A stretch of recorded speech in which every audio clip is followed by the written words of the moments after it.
Continuar con el programa.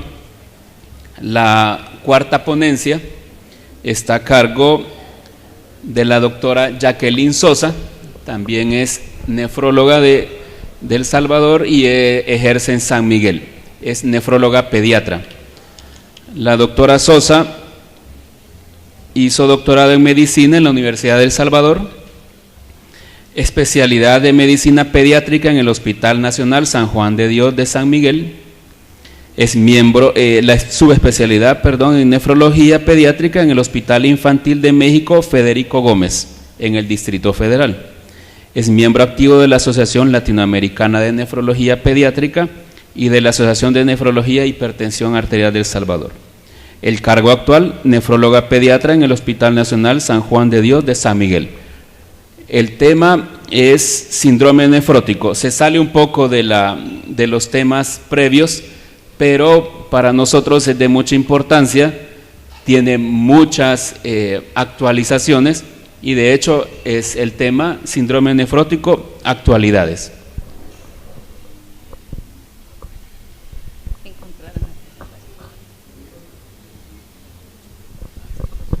Bueno, tengan todos muy buenos días, ya casi tarde. Vamos a dar el cierre de esta jornada de nefrología, que espero haya sido de provecho para todos nosotros, con el tema de síndrome nefrótico infantil, actualizaciones. Tradicionalmente, el síndrome nefrótico es una de las enfermedades glomerulares más frecuentes en pediatría. Se ha descrito desde el siglo XV hasta la fecha esta patología y con el tiempo se ha venido definiendo como una proteinuria masiva. Cuando hablamos de proteinuria masiva, estamos refiriendo a una proteinuria arriba de 40 miligramos por metro cuadrado hora. Nosotros la calculamos en base a la proteinuria de 12 horas o de 24 horas, según lo que tengamos disponibilidad, y sacamos la superficie corporal y en base a eso nosotros ya sacamos al final si está arriba del rango que he mencionado. También tenemos lo que es la hipoalbuminemia, la hiperlipidemia y el edema. En las últimas revisiones ya están adicionando, mejor dicho, lo que son alteraciones metabólicas también. De estas, sobre todo las alteraciones endócrinas, como las mencionamos acá. La siguiente. Vemos en cuanto a la etiología, se está hablando de que vemos alrededor de 2.7 casos nuevos o incidencia de por cada 100,000 niños. Estamos hablando de alrededor de 3 por cada 100,000 niños. En términos más concretos, por lo menos nosotros recibimos allá en el hospital de San Miguel, que es el de referencia, estamos hablando de 1 o 2 casos nuevos mensuales de síndrome nefrótico. Ahí puede ir resistente, dependiente, que es lo que vamos a ir viendo más adelante. Entonces estamos hablando de que estamos atendiendo alrededor de 24 casos nuevos al año de síndrome nefrótico. De estos pueden llegar a insuficiencia renal terminal, otros que no, vamos a ver más adelante. Esto es más frecuente en los niños que en niñas. Esta frecuencia se respeta siempre a nivel de pediatría. Ya lo que es el adolescente y el adulto ya cambia la frecuencia. 3% de los casos tienen hermanos afectados y una edad de comienzo, si ustedes se fijan aquí, en la etapa preescolar, antes de los 5 años. Este reporte de las enfermedades renales menciona que el patrón de cambios mínimos es el que más hay y eso todavía se mantiene. Unos mencionan del 70 al 77% y otros hasta el 85%. Estamos hablando de que son cambios mínimos. En esto tenemos ventaja porque una enfermedad de cambios mínimos se puede controlar. Muchas veces solo con el esteroide podemos hacer mucho y evitar que se siga dañando este riñón. Veamos la siguiente. Hay una clasificación según la etiología. La clasificación es síndrome nefrótico primario o síndrome nefrótico secundario. Esto es bien importante saberlo clasificar desde un inicio. Por eso, cuando un niño consulta por edema, lo primerito que nosotros tenemos que hacer antes de pensar en una urticaria, antes de pensar en una angioedemia por sinusitis u otra patología, mandar a un general de orina. Si el general de orina me dice que no hay proteinuria, démosle con lo demás, ya lo pueden ustedes tratar. Pero si nosotros vemos 1, 2 cruces, 3 cruces en el examen de orina, momento, no utilicemos esteroides, no utilicemos antialérgicos, sino completemos primero el estudio. ¿Por qué? Porque muchas veces si nosotros generalmente a las alergias le ponemos esteroides y el antialérgico probablemente le dé más sede. Pues ya se curó el niño, ya no regresa el papá. Entonces esa proteinuria puede quedar o no puede quedar. Entonces es un niño que se nos va a perder del control. Entonces, ojo, primero tienen que descartar que no haya enfermedad renal. Si hubiese enfermedad renal, pues ya nosotros nos encargamos de ver si es primario o es secundario. En el caso de primario, nosotros hablamos generalmente de estas 4 tipos de patologías que nosotros ya hacemos la clasificación desde el punto de vista histológico. Entonces tenemos aquí las lesiones glomerulares mínimas, que como ya mencioné es la de mayor frecuencia y que gracias a Dios pues tenemos esa ventaja nosotros en pediatría. Tenemos aquí en segundo lugar, del 20-15% que nos puede quedar, tenemos en segundo lugar de frecuencia la glomerulosclerosis focal y segmentaria. Esta focal y segmentaria, lastimosamente la mayoría pues finalizan en enfermedad renal terminal, pero el nefrólogo infantil siempre lucha para tratar de revertir de una u otro mecanismo esa proteinuria y que no nos vaya a seguir dañando el riñón. Tenemos también la tercera más frecuente después de la focal y segmentaria, que es la membrano proliferativa, y la membranosa, que es muy rara. De hecho nosotros casi no vemos membranosa porque esta es del adulto. La glomerulonefritis membranosa se ve sobre todo en el adulto y es la más frecuente a ese nivel, nosotros no la tenemos. Ahora, dentro del síndrome nefrótico primario tenemos que esta puede ser de origen idiopático, es decir, no sabemos la causa. Y esa es una de las principales preguntas que los papás nos hacen. Mire, ¿por qué le dio al niño esto? ¿Porque come churro en la escuela? No, simplemente no tiene una causa específica que uno le pueda decir, esto pasa. En el idiopático no. Ahora, tenemos el congénito, que esto es otra cosa. El síndrome nefrótico congénito es aquel síndrome nefrótico desde el nacimiento hasta los 3 meses de edad. Es el famoso tipo finlandés y generalmente este se debe a una mutación en una de las proteínas, específicamente la nefrina o lo que es la NPHS1. Entonces ese diagnóstico se hace de otra manera, vamos a hablar más adelante de eso. Y tenemos el de causa genética, que es lo que estoy mencionando ahorita. Ahora, dentro de este idiopático pueden haber también factores inmunológicos, que es lo que vamos a ver más adelante. Ahora, el nefrótico secundario. Siempre hay que pensar en enfermedad autoinmune. Tenemos que pensar en púrpura de Henoch-Schönlein o un lupus eritematoso sistémico. Aunque no tenga los criterios tradicionales de lupus, pero si el paciente se presenta como síndrome nefrótico, hay que tomar por lo menos los ANA, anti-DNA, C3 y C4, que son los principales. Si esos están bien, excelente, nosotros empezamos el esteroide.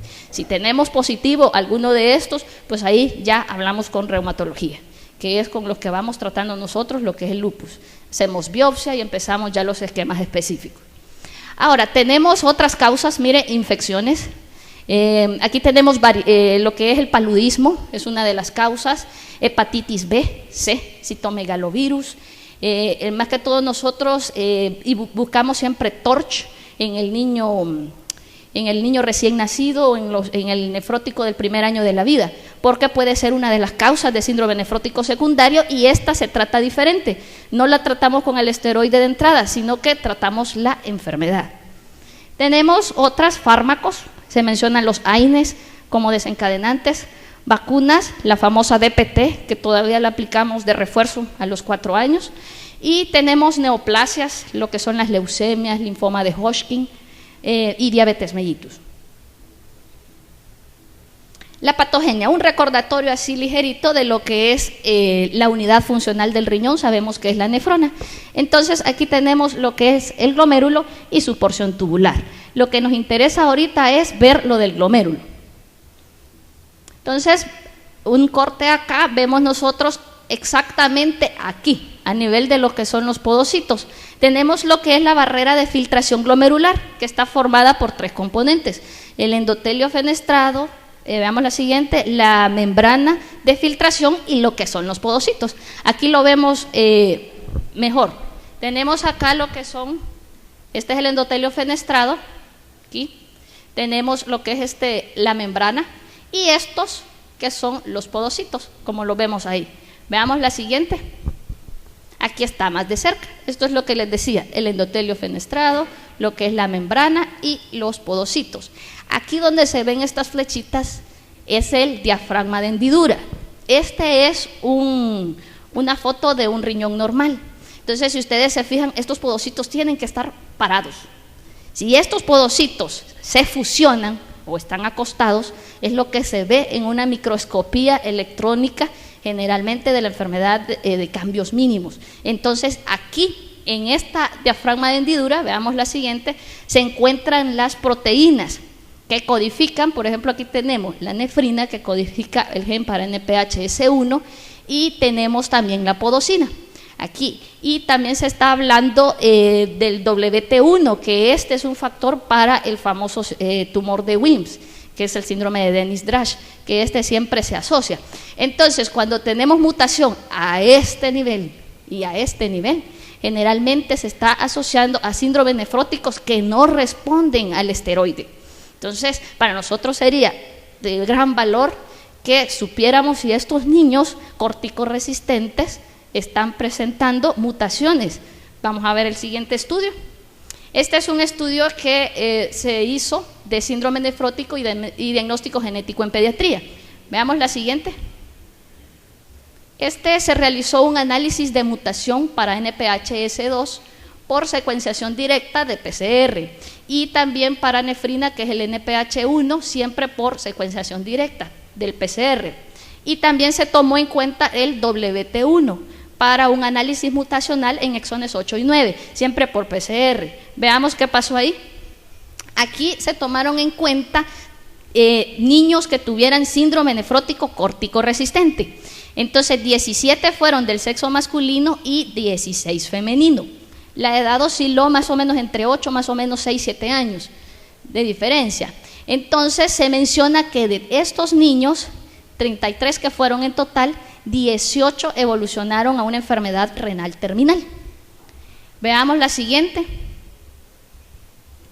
Y se identificaron de los 33 niños, 9 pacientes, o sea un 27%, con mutación a nivel de nefrina, y 3 a nivel de nefrina y 6 a nivel de podocina, que son esas proteínas que ya mencionamos. Ningún caso respondió a ciclosporina A. Recaídas post-trasplante fueron menores. Esto es bien importante, porque las causas inmunológicas de síndrome nefrótico que llevan a enfermedad renal terminal pueden estos producir la enfermedad de novo en el riñón trasplantado. En cambio, los que tienen mutaciones genéticas, el porcentaje es mucho menor. Veamos la siguiente. Entonces, lo que concluyen ellos es que las mutaciones en estos genes deben de ser estudiadas en cada niño con corticoresistencia, con el fin de evitar tratamientos prolongados e inefectivos y anticipar la evolución después del trasplante. Idealmente deberíamos nosotros contar con estos estudios genéticos. Lastimosamente no contamos con eso, ¿verdad? Pero ya en otros países, como en lo que es Sudamérica, México, Estados Unidos, Europa, España, ya lo están haciendo. Esperamos algún día nosotros tener esta herramienta, porque si me sale a mí que un niño corticoresistente tiene una de estas mutaciones, ahí me quedo. La evolución a insuficiencia renal ya vamos a saber, pero no lo sometemos a esquemas agresivos con el uso de ciclosporina, ciclofosfamida. Ya sabemos que no van a responder como en estos casos. Veamos la siguiente. Ahora están los mecanismos inmunológicos. Tenemos la participación de las células T, en donde hay alteraciones de las poblaciones linfocitarias, de secreción de citoquinas y de las anomalías moleculares de linfocitos T. Está la participación de las células B con la secreción de inmunoglobulinas. Este dato de aquí es donde se han basado en lo que es utilización de anticuerpos monoclonales anti-CD20, como lo que es el rituximab. Entonces ya se está utilizando pulsos de rituximab en el síndrome nefrótico, que se haya descartado la causa genética. Entonces probablemente puede funcionarnos ese tratamiento para revertir la proteinuria por este mecanismo. Y tenemos los factores circulantes de permeabilidad.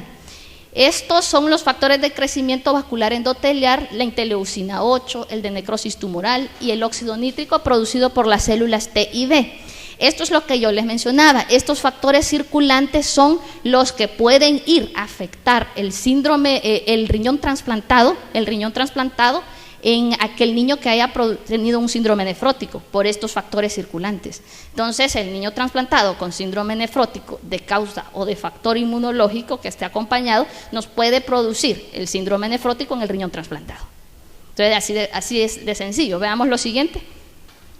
Vale, la fisiopatología. Hasta ahorita estamos bien. Sabemos que hay una afectación de la permeabilidad glomerular, de causa desconocida, puede ser causa inmunológica o puede ser causa genética. Entonces, al final lo que hay es un aumento de la permeabilidad glomerular, eso ya lo sabemos. Tenemos una proteinuria masiva, arriba de los 40 miligramos por metro cuadrado, y nos va a dar esto una hipoalbuminemia. La hipoalbuminemia nos va a estimular la síntesis de proteínas y nos va a disminuir también la lipoproteína lipasa a través de la orina. Al haber esto, estos son los dos principales mecanismos de las hiperlipidemias. Con esto no hay problema. Pero, ¿qué pasa con el edema? Veamos la siguiente. Tradicionalmente, todos desde que somos estudiantes hemos conocido lo que es la teoría Underfield, o sea que la proteinuria masiva nos va a dar una hipoalbuminemia. Y lo que ya mencioné anteriormente, esta hipoalbuminemia lo que va a afectar es la presión oncótica plasmática, un descenso. Entonces, lo que tradicionalmente nosotros conocemos. Por ende, hay una fuga de líquido vascular al espacio intersticial. Exactamente. Entonces, si nosotros tenemos un niño con hipovolemia, ¿qué es lo que va a pasar? Se va a estimular hay un estímulo del sistema renina-angiotensina-aldosterona y también tiene que ver la hormona antidiurética. Entonces, los nefróticos no orinan. Muchas veces me reportan niños, mire, fíjese que ingresó el nefrótico y no está orinando. Ahí dejémoslo, porque está hinchado. Él solito, vamos a mejorar la volemia y ya va a empezar a orinar. Entonces, entonces existe una retención de agua y sodio, al final el niño no orina y nos va a dar el edema. Esto es lo que clásicamente nosotros sabemos. Ahora, existe la teoría de overflow. Esta es la que actualmente se está utilizando para la explicación del edema. En esta lo que existe es una alteración del balance tubular renal. Entonces, lo que va a ocurrir es una retención de sodio y agua, pero por un mecanismo diferente al que explicamos anteriormente. Lo que ocurre aquí es que a nivel del sistema conector, que es el que une el sistema del túbulo distal con lo que es el sistema colector, a nivel del conector, o sea, el fragmento que nos une estas dos porciones, vamos a tener una actividad mayor de los canales de sodio y de la bomba sodio-potasio ATPasa. Entonces, al haber una mayor activación de esto, ya se habla de lo contrario. Estamos hablando de hipervolemia. Si tenemos una hipervolemia, el sistema renina-angiotensina-aldosterona obviamente no se activa, sino que al contrario, ahí se queda inerte. Entonces ya no se activaría y aquí ya entra en juego la presión hidrostática capilar, que es lo que nos va a ir a dar el edema. Entonces, basado en esto, hay mucha controversia con el uso de los diuréticos y eso es bien importante. Más adelante vamos a ver si se usan o no se usan. Manifestaciones clínicas. Tradicionalmente lo que es el edema, ¿verdad? Un edema facial que con el transcurso del día va desapareciendo, en la noche ya casi no hay edema, se vuelve a hinchar en la mañana. Por eso muchas veces se tarda el papá en consultar, porque pues ya se le quitó, pero en la mañana el niño otra vez amanece edematizado. Tenemos acá la citis, pues es una citis bastante importante, lo que es el edema de miembros inferiores, las manitos puncionadas y lo que es el edema testicular. Ahora, también aparte del edema, cuando nosotros recibimos un niño edematizado hay que tomar presión arterial. Si la presión arterial generalmente no se acompaña con el síndrome nefrótico, pero tenemos hasta un 20% de casos que sí, puede haber hipertensión arterial. Entonces aquí podemos ya ir pensando, puede ser un nefrótico o nefrítico, una conjunción de ambos. Si tenemos el niño con una hematuria, pero está bien hinchado, hay que ver si es un nefrótico o nefrítico o no. Entonces muchas veces teníamos un hospital de referencia que veía al niño hinchado y me le ponía esteroides y me le ponía diuréticos y me lo mandaba. A la hora de hacer yo los exámenes, bueno, la clínica no se ve hinchado, decía yo, tiene o no tiene. Por último puse una nota, que no le pusiera nada si no sabíamos qué tenía, o es nefrótico o es nefrítico, o es un nefrótico nefrítico, porque si no el diagnóstico se atrasa. Podemos también tener hematuria, pero es microscópica, eso sí, la hematuria microscópica es del nefrótico no puro. Ese ya me va dando a mí pauta de que puede haber, aparte de una enfermedad de cambios mínimos, una focal segmentaria, una membrana proliferativa. Veamos la siguiente. Los exámenes de laboratorio, tenemos los básicos con la que la mayoría de los hospitales contamos: creatinina en sangre, proteínas totales y albúminas, colesterol y triglicéridos. Ya con esto yo veo si eso no es un nefrótico. Y por supuesto, el general de orina, que me va a marcar 2, 3, 4 cruces, proteínas en orina de 12 horas. Si el niño es muy chiquitito, obviamente no vamos a poder hacer una recolección de 12 horas. O si yo quiero hacer una diferenciación rápida, mando una relación albúmino-creatinina. Mandamos una muestra en orina al azar, que se procese como depuración, no con tira, sino que como depuración, y hacemos una simple división. Si esta relación está abajo de 0.2, aquí no hay proteinuria, está normal. Si está de 0.2 a 2, es una proteinuria en rangos significativos, no masiva ni nefrótica.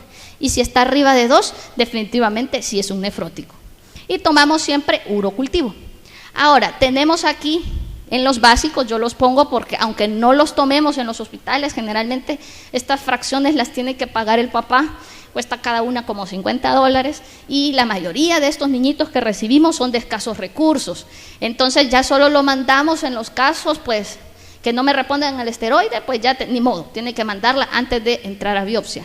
Mandamos las inmunoglobulinas y lo que les mencionaba, ANA, anti-DNA, C3 y C4, por lo menos estas. Hay unas, veamos la siguiente, que incluso mencionan en otros países, pues C1Q, que esa nosotros la deberíamos de medir, pero no la medimos tampoco, que es esta.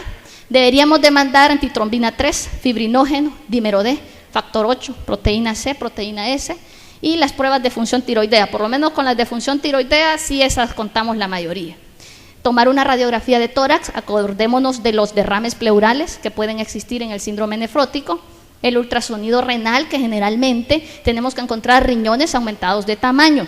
Recordemos que en pediatría un riñón de 7 centímetros para un niño de 1 año está bien, incluso un poquito más grande. Acordémonos que estos riñones van a ir creciendo y dejan de crecer hasta los 18 años. Y existen tablas que van de acuerdo a la talla para la edad. Entonces, en base a esas tallas nosotros nos vamos. El síndrome nefrótico tiene riñones grandes. Si tenemos un niño con riñones pequeños, ahí ya hay que ir pensando en otra cosa. Y un ultrasonido abdominal, acordémonos que podemos tener peritonitis para ver la citis, qué tan importante es. La siguiente. Complicaciones, traje estas para resumir la gran cantidad de complicaciones que puede tener un síndrome nefrótico. Las principales son las infecciones. Las infecciones, los fenómenos trombóticos, esto es bien importante, y la lesión renal aguda, que generalmente esta lesión renal aguda nos mejora al mejorar la volemia. Hacemos una redistribución de líquidos, lo que está fuera lo tratamos de meter y lo que está de más lo sacamos. Veamos lo siguiente. Ahora veamos por qué estos nefróticos se nos infectan, y esto es bien importante, porque los niños muchas veces llegan con la citis importante y dicen que les duele la pancita. Hay que tener mucho cuidado con ellos porque puede ser una peritonitis espontánea. De una peritonitis espontánea, si no se trata, se nos muere, y si iniciamos el esteroide, peor. Entonces, recordemos que los factores que están a la par, por qué es que ellos presentan infecciones, tenemos la pérdida de la inmunoglobulina G, generalmente asociada a la peritonitis, ¿verdad?, por el estreptococo. Factor B bajo también, infección por Haemophilus. Sepsis por gram negativos cuando están los tejidos edematosos, y lo que son las celulitis por estafilococo, ¿verdad?, que tiene que ver con el uso de esteroides, las drogas, lo que ponemos nosotros para inmunodeprimir. Veamos la siguiente. Ahora, los fenómenos trombóticos, yo hago mucho énfasis en esto, porque peleo por el uso de los diuréticos. Porque está dividido realmente, porque unos dicen que sí, hay que ponerle diuréticos hasta deshinchar, y otros dicen que no. Entonces, ¿por qué es que yo no uso diurético de entrada? Y muchos estudios dicen que no.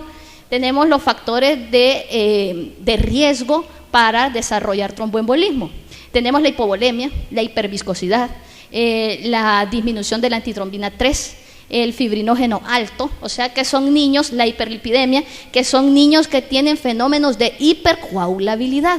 Independientemente del factor, nos va a ir a dar un tromboembolismo en cualquier lado. Entonces, veamos la siguiente. ¿Usamos o no usamos diuréticos? Esa es una de las controversias. ¿Usamos o no usamos diuréticos? Sí, lo podemos usar siempre y cuando la volemia del paciente esté bien. Si nosotros identificamos que el niño está demasiado hinchado, hay ascitis, atención, hay infecciones, hay escroto, atención, son indicaciones de derrames pleurales, derrames pericárdicos, son indicaciones de uso de albúmina. No todo nefrótico que medio esté hinchado de la carita, que llegue con 2 de albúmina, lo vamos a ingresar para albúmina. Eso no es así, sino que las indicaciones que yo mencioné.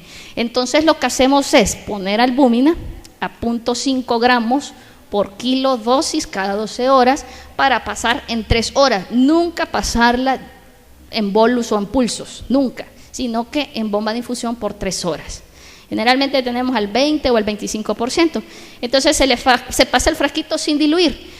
Lo que hacemos es usar furosemida, ahí sí, a la mitad de la infusión.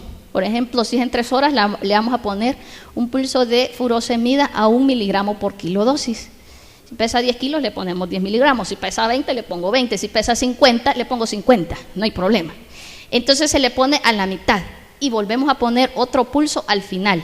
Si nosotros vemos que después del pulso que se le puso de furosemida a la mitad de infusión no ha orinado, yo detengo la infusión de albúmina y podemos prepararle un bloqueo tubular. Y se le puede preparar con el uso de otros diuréticos y luego continuamos la infusión de albúmina. Después de esto tiene que orinar. Si no orina, nos pueden dar problemas de edema agudo de pulmón. Por eso es que es bien importante y delicado el uso de la albúmina. Unos dicen que no se usa, pero sí se debe de usar en esos casos que mencioné, y los diuréticos a la par. Nunca dejamos diuréticos ambulatorios, que a veces la gente anda con el ácido. Mire, es que este es para botar agua y como el niño estaba hinchado, se lo di. No se debe de dar por los factores de riesgo. Sí podemos usar diuréticos, pero a la par de la albúmina. Veamos la siguiente. El esquema de vacunas, esta es otra cosa. Cuando le damos de alta a un niño en los hospitales nacionales, siempre se pide la tarjeta de vacuna. No la ando, se me perdió. Vaya, ¿en qué unidad le pusieron las vacunas? Ya dicen la unidad X. Ahí habla la trabajadora social, mientras no tienen ese listado de vacunas, no se va. Entonces le dictan las vacunas, vaya, aquí está. ¿Le vacunamos o vacunamos a un nefrótico? No, ¿verdad? No se puede vacunar en ese momento un niño inmunodeprimido. Él tiene que tener su esquema completo, pero una vez él entre en remisión, no tenga esteroides, podemos poner las vacunas. Imagínense que este sea un niño de año 4 meses. No tiene la vacuna, le vamos a poner la del año. Ahí va, la triple viral, que están totalmente contraindicadas en el síndrome nefrótico. Entonces, en los controles subsecuentes, yo espero que el niño entre por lo menos en remisión. Otros autores mencionan que con dosis intermedias de a 1 por kilo. Yo las utilizo por metro cuadrado. 1 por kilogramo de peso ya se puede utilizar. Pero mejor esperar a que el niño entre en remisión. No sabemos la respuesta que va a tener. Idealmente todo debería de ser sencillo, ponerle el esteroide y ahí nos quedamos. No, entonces nosotros le vamos a dar seguimiento. Entonces, al alta, un nefrótico, no hay que vacunarlo. Nos esperamos. Después que entre en remisión, yo ya aplico todas las vacunas necesarias para la edad de él. Hacen énfasis mucho en las guías españolas de lo que es la vacuna para varicela. Ahorita tenemos brote de varicela, lastimosamente pues es comprada, el ministerio no la tiene, pero hay que aplicarla, la de la influenza y neumococo, 13 valente para el menor de 2 años y para arriba de los 2 años pues la 23 valente, que esa tuvimos hace como unos 5 años en ministerio, hoy ya no hay que comprarla, pero hay que aplicarla. Veamos la siguiente. Biopsia. ¿Cuándo vamos a hacer biopsia nosotros? Nunca hacemos biopsias de entrada. Hace unos 50 años quizás o más, se le hacía biopsia a todo nefrótico que se dejara. ¿Por qué? Porque era algo que iba en estudio. Hoy no, ya está más específico. Tenemos edad menor de 1 año, otros mencionan 8, 10, 11. Entonces, generalmente si es menor de 1 año, le toca biopsia, no hay para dónde. Si es mayor de 11, también, solo que en el arriba de 11 uno puede hacer la excepción y probar con el esteroide. Vamos a ver si no responde, ya de una vez se le da, o si presenta alguna recaída. Elevación persistente de creatinina sérica, mejoramos la volemia y la creatinina sigue alta, indicación. Complemento bajo, ¿verdad? Por eso es bien importante el complemento, C3 y C4 bajo, indicación de biopsia de entrada. Y conjunción de nefrótico nefrítico o proteinuria significativa, aquella que nos quedaba el rango entre 0.2 y 2, no cae en nefrótico, es una proteinuria significativa, hay que hacer biopsia. O en la recolección de 12 horas que me caiga entre 4 y 40 miligramos por metro cuadrado, no es nefrótico, hay que hacer biopsia. Proteinuria significativa sin nefrótico, hematuria macroscópica, esta se tiene que evaluar porque hay mucha cistitis hemorrágica, que la sangre nos da proteínas positivas y muchas veces se confunden los diagnósticos. Entonces hay que tener cuidado con eso, no vamos a hacer biopsias para cistitis hemorrágica. Hipertensión arterial y elevación de creatinina persistente, que es lo que mencionábamos. Entonces en la biopsia vamos a hablar a grandes rasgos lo que nosotros vemos en una biopsia. Nosotros idealmente deberíamos de contar con microscopía óptica, electrónica, inmunohistoquímica o inmunofluorescencia.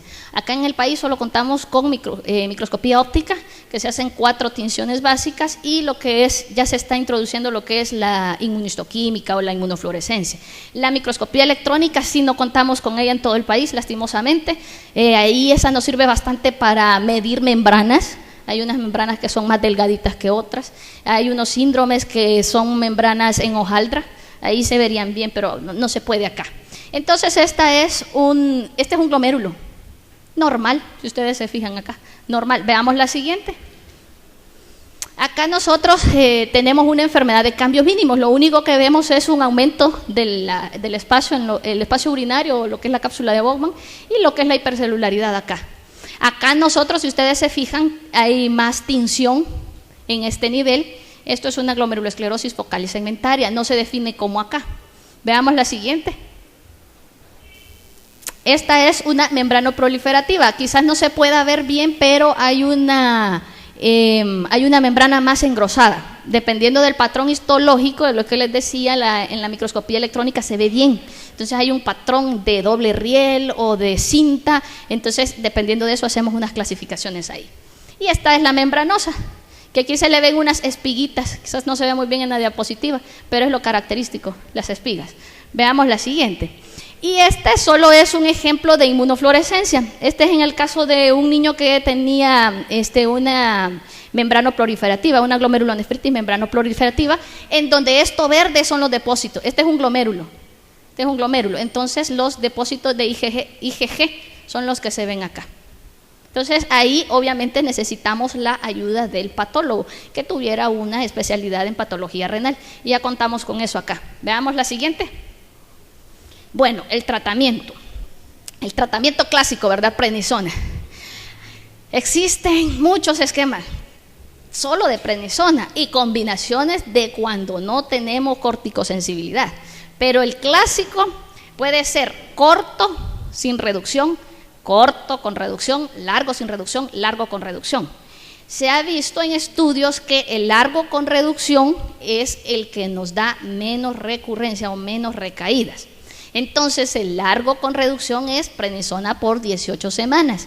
Yo les menciono a los papás, son 3 fases, 6 semanas cada una, y los voy citando cada 6 semanas. En las primeras 6 semanas ponemos a 60 miligramos metro cuadrado día, máximo 60 hasta 80 miligramos, porque hay que tener una dosis de tope. Me han llegado niños con 100 miligramos al día, entonces hay que tener mucho cuidado con el esteroide. Después de esas 6 semanas todos los días, si todo está bien, hacemos el descenso a 40 miligramos por metro cuadrado día en días alternos por otras 6 semanas. Y el último esquema, hacemos reducción de 30, 20 y 10 cada 2 semanas en días alternos por metro cuadrado. Acordémonos de eso hasta llegar a 0.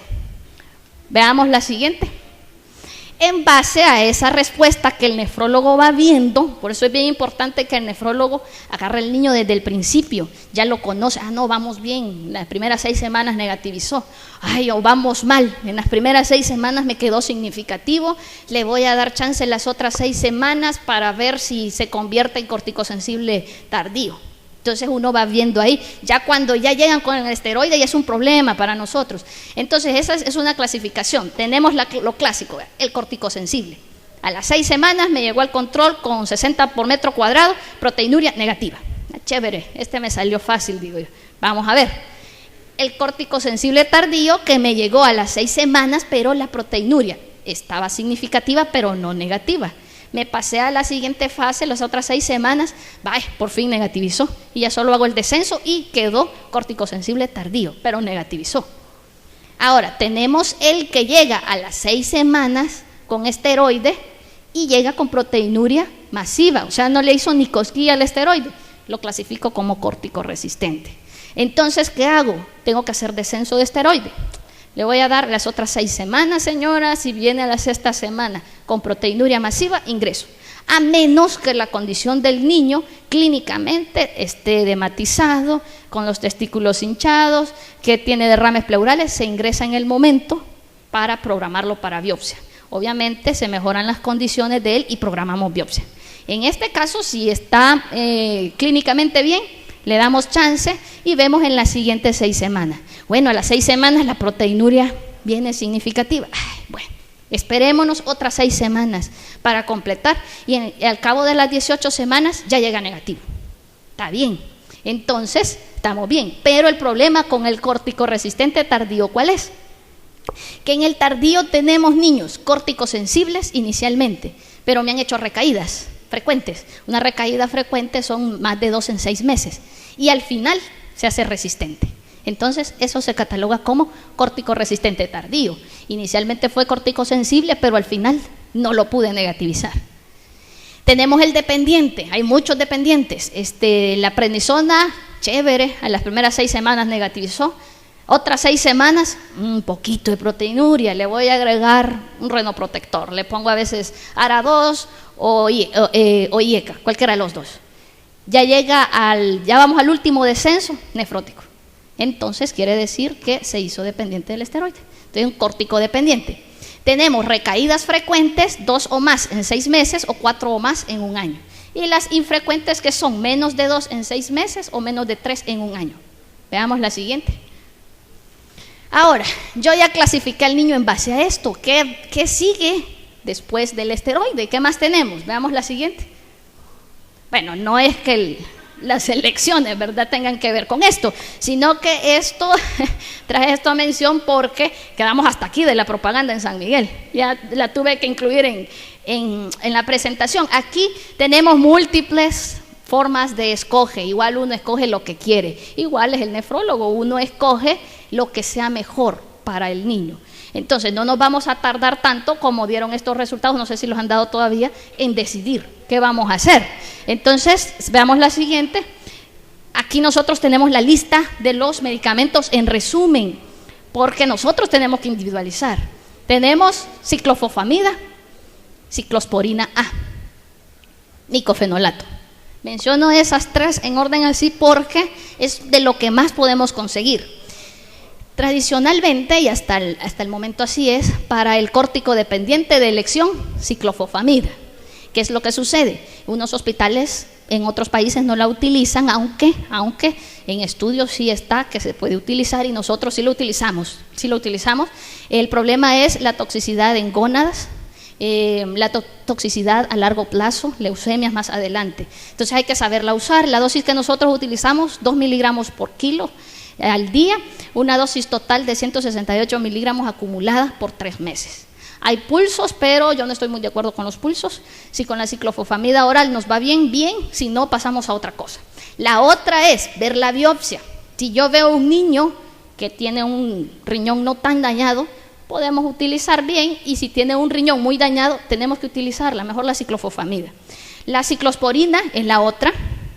La otra ventaja que tenemos con la ciclofosfamida oral es que es barata, solo que hay que conseguirla a través de trabajo social. Esa no la venden en ninguna farmacia, se hace el trámite como el que el paciente estuviera ingresado, pero la podemos conseguir. Ahora, ciclosporina A, cuando dejamos ciclosporina A, generalmente esta está indicada en el córtico resistente. La ciclosporina A es más cara, de $22 que cuesta la caja de 100 de ciclofosfamida, El frasco de 50 ml que puedo ocupar en un mes me cuesta casi los $200. Entonces veamos la diferencia de precios. Esa es una. La otra, deberíamos de medir niveles de ciclosporina por la nefrotoxicidad que tenemos. Pero esos niveles tiene que pagármelo el papá, que cuesta casi $100, si no me lo van a pagar. Y la otra, si tenemos un riñón muy dañado, podemos provocar más fibrosis. Entonces, si nosotros vemos que un niño, aunque sea córtico resistente, pero ya tenemos cambios de cronicidad, no la usamos. Nos quedamos con ciclofosfamida o en un tercer escoge el micofenolato. Ahora, tenemos tacrolimus, sí lo podemos conseguir, solo que es un poquito más caro. También tenemos que medir niveles de tacrolimus por la toxicidad que hay, porque el margen que da es muy poco realmente y nos podemos pasar y provocar fibrosis. Y aquí lo que mencionaba el rituximab son pulsos, podríamos conseguir también lo que es la ampollita, ¿verdad? Y poner los pulsos, un poquito caro, pero si nos funcionara, bien. Y levamisol, que pongo en dudas porque se utilizó mucho en Sudamérica, pero realmente en los protocolos no está decidido si se usa o no, pero nosotros no lo utilizamos. Veamos la siguiente. Este es un estudio que se hizo, fíjense ustedes aquí, la comparación de ciclofosfamida y ciclosporina A en el síndrome nefrótico córtico dependiente. Se utilizaron dos grupos, 22 pacientes y en el otro grupo 15 pacientes. En este se incluyeron 3 focales y segmentarias y 19 de cambios mínimos, que no hubo sensibilidad, sino que dependencia. Y aquí 7 focales y segmentarias y 8 de cambios mínimos. Se menciona que el uso de ciclofosfamida, si ustedes se fijan aquí, anda alrededor de los 3 meses, que es lo que nosotros lo utilizamos, y la ciclosporina anda alrededor entre 1 o 2 años. Generalmente nosotros antes de hacer el descenso utilizamos 1 año. Veamos la siguiente, ¿qué pasó aquí? Entonces, en el grupo 1, donde había 22 pacientes, hubo recaídas más o menos entre 3.4 a los 2 años después de haber terminado el tratamiento con ciclofosfamida. En el grupo con ciclosporina anda casi igual, 3.7 a 3 años. Remisión para 5 años, 20 pacientes remitieron con ciclofosfamida, estamos hablando casi del 90%. De estos 10, un 60% más o menos. Ahora, aquí podría haber alguna variante con que aquí fueron 3 focales y segmentarias y aquí 7. Pero al final se concluye que la ciclofosfamida da mejor efecto a nivel del córtico dependiente, da una remisión más rápida y menos porcentaje de recaídas. Veamos la siguiente. Este es el uso de micofenolato. Fíjense aquí hay un término ya diferente. El córtico, bueno, no sé qué preferir realmente, si el córtico resistente o el córtico dependiente. Porque el córtico dependiente tenemos niños que problema con el esteroide. Bueno, tengo un caso que le puse ciclosporina a un córtico dependiente porque en ese momento no se pudo conseguir la ciclofosfamida. Entonces le pusimos ciclosporina. Hay 1 año ya sin ingreso. Y este año justamente llega el control muy bien, clínicamente, muy bien. Y cuando veo los exámenes, tenía en las proteínas de miligramos sobre decilitro, que tienen que estar abajo de 12, traía 428. Y en la relación albúmino-creatinina que le tomé en el momentito hacia el azar, tenía de 12, cuando ya dijimos que tiene que estar menor de 0.2. Ahí dije yo, ni modo, ¿qué le tocó a él? ¿Qué le tendría que poner? Micofenolato, ciclofosfamida. Con él decidí ciclofosfamida. ¿Por qué? Porque ¿qué fue lo que me hizo? Una dependencia de ciclosporina. Entonces, el córtico dependiente puede hacerse ciclosporino dependiente. Entonces, es un solo problema. Por eso es que yo les decía, desde el principio es bueno tener al niño y darle nosotros los esquemas, porque no sabemos si la evolución va a ir de lo simple a lo complejo. Entonces, en se hizo un estudio para el ciclosporino dependiente utilizando micofenolato. Se incluyeron 12 niños, parecido al caso que yo tuve, córtico dependiente, que se le había puesto ciclosporina A. Cuando hicieron reducción, se hicieron dependiente de la ciclosporina. Entonces recibieron micofenolato a 600 por metro cuadrado, más o menos 1 año. Y de estos 9 de 12 pacientes fueron destetados de la ciclosporina, o sea, se logró quitar la ciclosporina y hubo una reducción significativa de recaídas en niños ciclosporino dependientes. Tengo un caso de córtico dependiente que le he puesto micofenolato. Hasta el momento vamos bien. Vamos a ver qué tal nos va. Veamos la siguiente. No. Tuvimos otro caso de una niña córtico-dependiente que le puse micofenolato. Tenía 5 años, mucho cambio ya de cronicidad, pero no, el micofenolato no me resultó. Entonces le puse ciclofosfamida. Sí. Esta es una experiencia con tacrolimus en niños con corticoresistencia. Entonces, en el corticoresistente nosotros utilizamos ciclosporina, como mencionamos aquí se utilizaron tacrolimus. 16 niños con síndrome nefrótico corticoresistente. 15 entraron en remisión completa con 120 días de tratamiento. 9 le quitaron los esteroides y el resto se mantuvo con dosis bajas. Mencionan ellos que es una alternativa eficaz para inducir remisión en niños, pero ya explicaba yo las desventajas de este.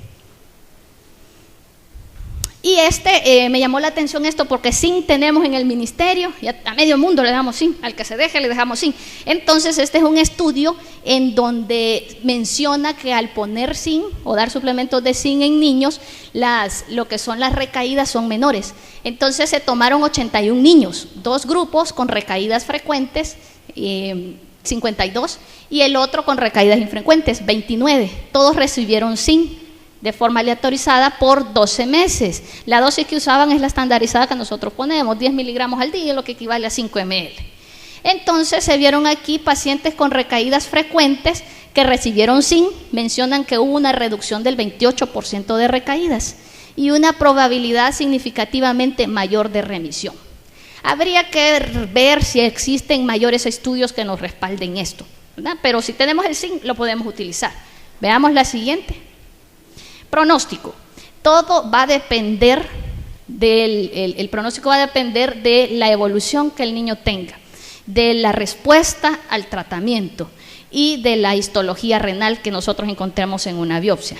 Entonces ahí queda el reto del nefrólogo, mantener lo que es el equilibrio de la balanza entre lo que es la enfermedad en sí y las diferentes alternativas que nosotros tenemos.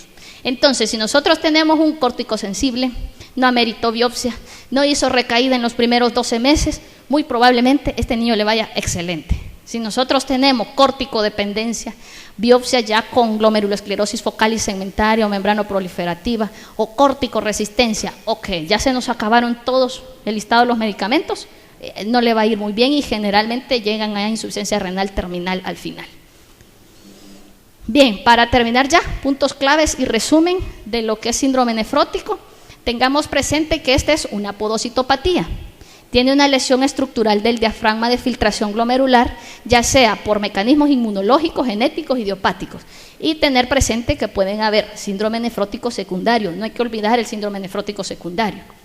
El mecanismo fundamental del edema, con la teoría que explicábamos, es un desbalance tubular renal, ya sea con o sin activación del sistema renina-angiotensina-aldosterona. O sea que no todos es que va a haber hipervolemia o no todos es que va a haber hipovolemia. Hay que tener presente los dos mecanismos. Tercero, el diagnóstico genético es necesario en todos los niños corticoresistentes. Idealmente sería que nosotros en algún momento lo implementáramos. Yo espero que sí, probablemente con los años. La respuesta a corticoides y la evolución van a determinar la necesidad de terapia alternativa. Eso ya nosotros lo vamos a decidir, porque pueden existir miles de esquemas, pero el nefrólogo individualiza cada caso. A este le voy a poner esto, a este le voy a poner esto, este me presentó toxicidad, se lo tengo que retirar, le puse pulsos, etcétera. Eso ya se decide en el momento. Y es muy importante la monitorización periódica. No quiere decir que el síndrome nefrótico que terminó los 18 semanas de esteroide o que terminó su ciclofosfamida o el otro medicamento, no, hasta aquí quedamos, nos vemos. Siempre tiene que tener su control. En cualquier momento puede hacer una recaída, aunque no se hinche. Eso es bien importante. He tenido casos de niños que se ven totalmente normales y tienen un síndrome nefrótico bioquímico, tienen todo lo de un nefrótico y ellos no se hinchan. Entonces eso puede ser peligroso porque los papás no consultan. Entonces por lo menos un control, si ya después de las 18 meses no tenemos recaída, un control cada 6 meses o anual. La siguiente. Solo pues mencionar que continúa pues la búsqueda permanente de respuestas a las múltiples interrogantes que todavía quedan para lo que es el síndrome nefrótico infantil. Solamente.